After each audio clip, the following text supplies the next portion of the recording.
मेरे संसदीय क्षेत्र कैराना में रेलवे मंत्रालय से संबंधित विभिन्न समस्याएं काफ़ी लंबे वक्त से लंबित हैं। इनका पूरा कराया जाना आम जनता की सुविधा के लिए बहुत आवश्यक है। सबसे पहले पानीपत कैराना मेरठ रेल मार्ग का सर्वे कई बार कराया जा चुका है, लेकिन अभी तक इस रेल मार्ग पर कार्य शुरू नहीं हुआ है। हरियाणा और उत्तर प्रदेश को जोड़ने वाला ये बेहद आवश्यक रेल मार्ग है। इस रेलवे लाइन के बनने से हरियाणा और उत्तर प्रदेश के सीधे जुड़ जाने से क्षेत्र को बहुत लाभ होगा।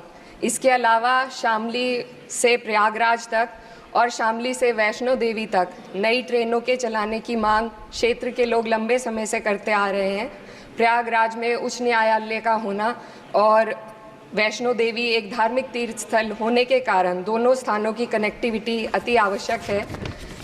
अंत में दिल्ली शामली सहारनपुर रेल मार्ग पर स्थित जंधेड़ी फाटक व रामपुर फाटक के ऊपर रेलवे पुलों का निर्माण काफ़ी लंबे समय से अधर में लटका हुआ है, जिसे क्षेत्र की जनता बहुत परेशान है। इन दोनों रेलवे पुलों का निर्माण जल्दी से पूरा कराया जाना भी बेहद ज़रूरी है। तो अध्यक्ष जी, आपके माध्यम से मैं माननीय रेल मंत्री जी से अनुरोध करूंगी कि कैराना संसदीय क्षेत्र की इन रेल मांगों का संज्ञान लेकर जल्द से जल्द निस्तारण कराने की कृपा करें। धन्यवाद। श्रद्धेय नेताजी को मैं नमन करना चाहता हूं, जिन्होंने अपने संघर्ष, अपनी हिम्मत, साहस और अपने पूरे जीवन की तपस्या समाज के उत्थान के लिए, देश और उत्तर प्रदेश की तरक्की के लिए और समाज के हर व्यक्ति की तरक्की और खुशहाली के लिए उन्होंने जो अपना पूरा जीवन समर्पित किया है, सबसे पहले मैं आपके माध्यम से उनको नमन करना चाहता हूँ। माननीय सभापति महोदय, श्रद्धेय नेताजी ने हम लोगों को अपने समाजवादी विरासत में इंसाफ और इंसानियत, न्याय और हक की लड़ाई करना सिखाया है और उस लड़ाई को हम लोग बखूबी अपने नेता आदरणीय अखिलेश यादव जी के नेतृत्व में शानदार तरीके से उस विरासत को न केवल लड़ रहे हैं, बल्कि नेताजी के हर सपने को पूरा करने तक हम लोग चुप बैठने वाले नहीं हैं। सभापति महोदय, बजट एक व्यापक विषय है और जब इस विषय के बारे में सोचते हैं तो समझ में नहीं आ रहा कि कहाँ से शुरू करें, क्योंकि देश में आज कोई वर्ग नहीं बचा है। कुछ चुनिंदा उद्योगपतियों के बारे में बात नहीं करूंगा, लेकिन देश के 140 करोड़ लोगों में से कम 95% लोग ऐसे हैं जो आज पूरी तरह से बर्बाद है। एनडीए की ये सरकार 11वां बजट पेश कर रही है, लेकिन इस 11वें बजट के बावजूद अगर मैं देखता हूं तो समाज की जो गरीबों के लिए सबसे ज़्यादा ज़रूरी चीज़ें हैं, स्वास्थ्य का है तो स्वास्थ्य 2023 और 24 में बजट घटा दिया है। किसानों का बजट जहां यूपीए के सरकार के समय 2014 तक 5.5 था, वहीं 24 आते आते ये 3.15 रह गया है। शिक्षा का बजट जहां 2013 में 4.77 था, आज 23-24 आते आते ये 2.5% रह गया है। इसी तरह से जितनी भी ज़रूरी चीज़ें हैं, सभापति महोदय, मुझे कहने में कोई संकोच नहीं, ये जो बीजेपी की एनडीए की सरकार है, ये सरकार पूरी तरह से गरीब विरोधी, किसान विरोधी, नौजवान विरोधी, बुनकर विरोधी, छात्र विरोधी, दलित विरोधी, पिछड़ा विरोधी, मजदूर विरोधी, जितनी भी अगर उपाधियां दी जाएंगी सभापति महोदय वो कम हैं। और मैं कोई राजनीतिक भाषण नहीं दे रहा हूं, मैं उदाहरण सहित आपको जब नंबर आए तो बोल देना, और हमें पता है आपका नंबर भी नहीं आएगा आपकी पार्टी में, ये भी पता है हमें।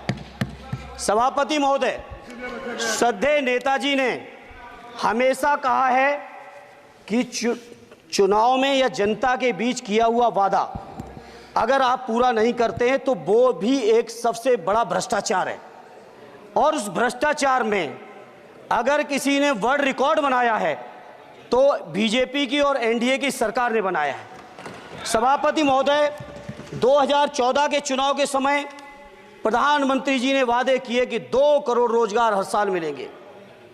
स्वामीनाथन जी, जिनको भारत रत्न दिया है, सरकार को मैं धन्यवाद देता हूं, लेकिन वो धन्यवाद अधूरा है जब तक उनकी सिफारिशों को नहीं मानते हो।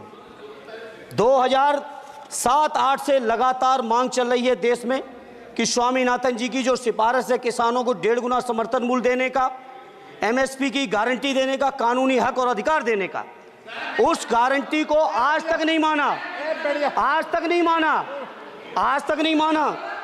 स्वामीनाथन जी को आज तक नहीं माना। अध्यक्ष जी डिस्टर्ब ना करिए। सभापति महोदय, मेरा टाइम इसमें काउंट नहीं होगा। आप इधर, अरे यार, बेईमानी से जीता है तो ज्यादा ना बोलो। मालूम है कितने बड़े तीरंदाज हो। इधर बेईमान हो, बेईमान हो, बेईमान हो, बेईमान हो, बेईमान हो। चलो, स्वामीनाथन जी की आपने नहीं मानी, एमएसपी आपने लागू नहीं की।